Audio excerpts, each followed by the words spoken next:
This is Autoline Daily, the show dedicated to enthusiasts of the global automotive industry. Rumors keep swirling around Apple that it wants to come out with its own electric car. According to a report in the Korea Times, a joint venture between LG Electronics and Magna that was established back in December and is called LG Magna e-Powertrain, quote, is very near to signing contracts with Apple. It said the JV would produce the vehicles, but the volume would remain low at first while Apple tests the water.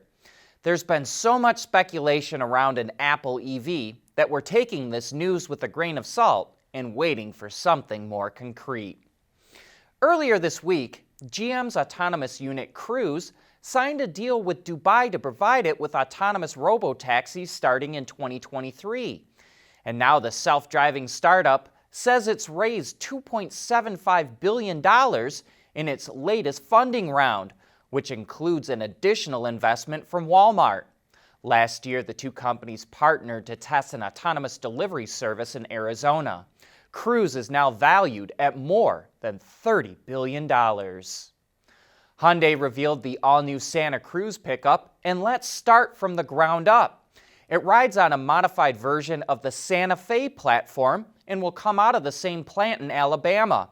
As a result, the powertrain setups are pretty much the same. It's a front-wheel drive-based platform with the option for all-wheel drive.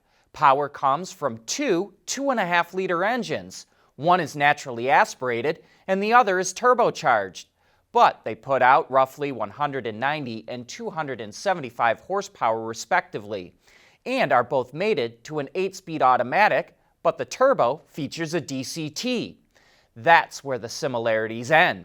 The Santa Cruz has a nearly 10-inch longer wheelbase and is about 7 inches longer overall than the Santa Fe. But compared to other mid-size pickups, the Santa Cruz should be noticeably smaller. And when it comes to styling, Hyundai uses words like sophisticated and rugged to describe the look. We see some of that ruggedness in the big, blocky fog lamps, black fender flares, and T-shaped rear taillights that look like they're bolted on, while the LED lamps and interior add a bit of refinement.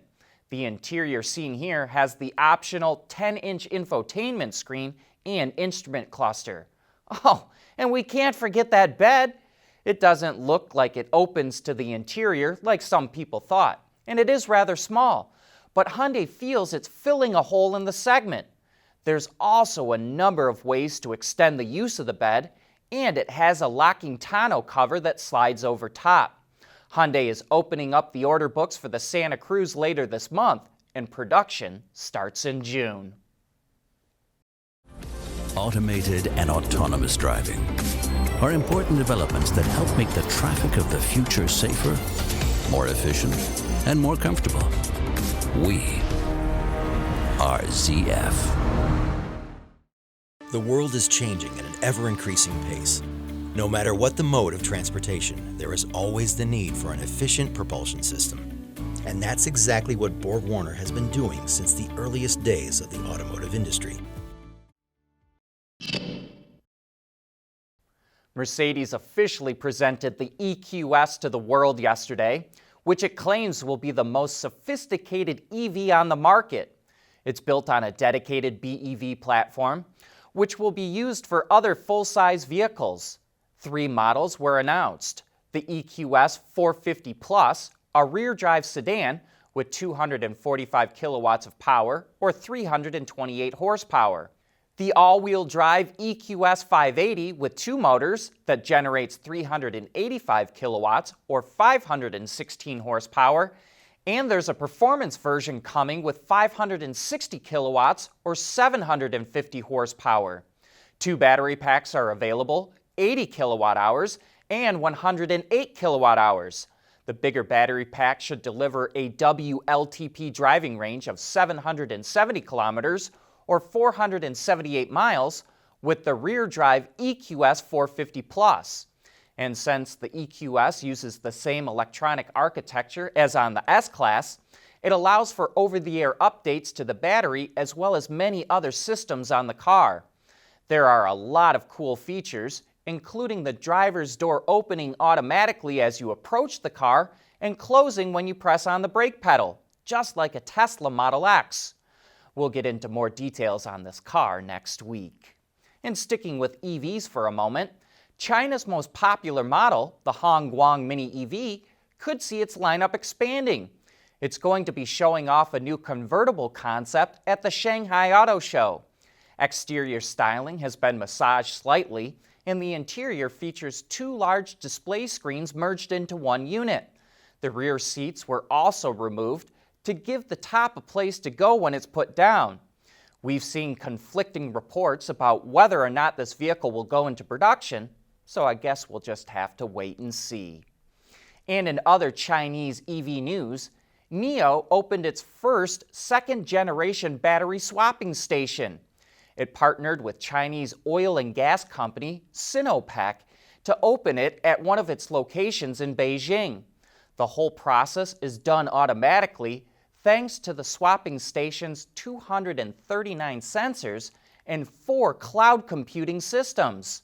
The driver just has to click a button and can wait in the car while the technology does the rest. And by the way, the video you're seeing is NIO's first-generation swapping station because that's what's available.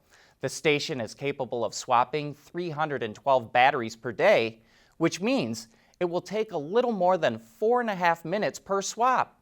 That's pretty impressive and puts it on par with filling up your tank with gasoline.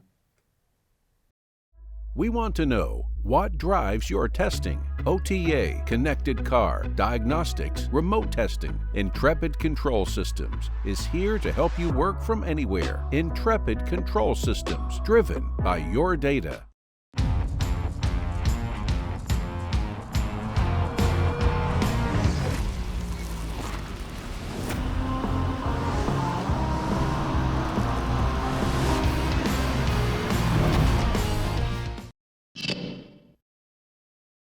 Volkswagen has its GTI and GTE performance brands, and now it's adding one for its ID family of electric vehicles called GTX.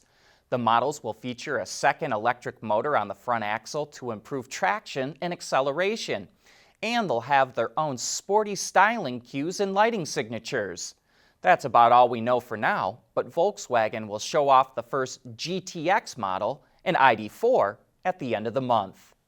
And we really like what Volkswagen is doing with the Arteon, both in the way it looks and the way it drives.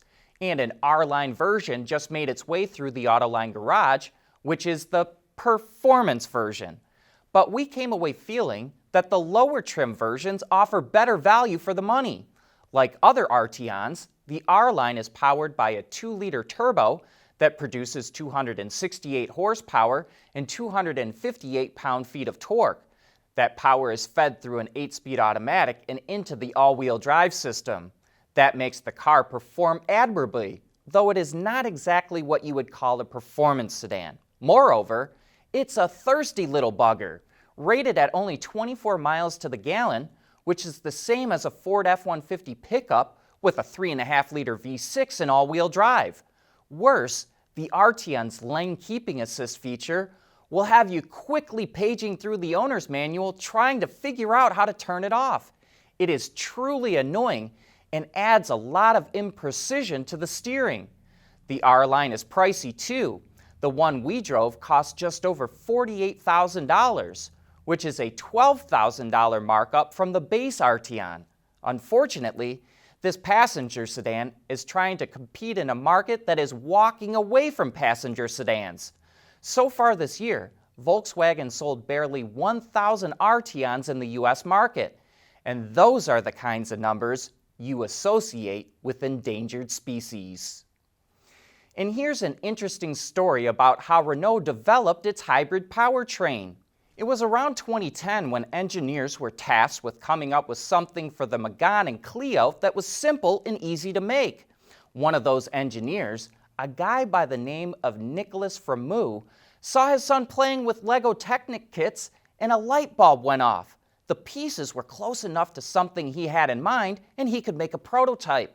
Some drilling and gluing was required beyond the usual snapping of pieces together, but once motorized, he had a working replica of his innovative idea for a 3-speed transmission. It was that exact replica Frémaux took to his bosses, who eventually concluded, if we can make it in Lego, it will work. But that's a wrap for this week. Thanks for watching, and we'll be right back here again on Monday.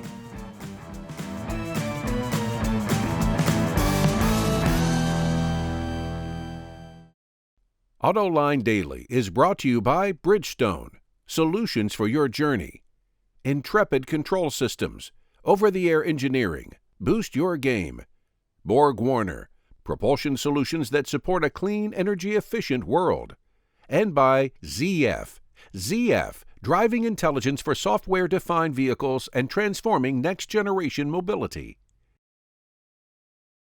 Wards is the industry leader for news, data, and analysis. That's why companies across the globe subscribe to our premium service, maybe even your own. Log in for subscriber access now. Check your company's intranet for details and rely on wardsauto.com to keep you informed.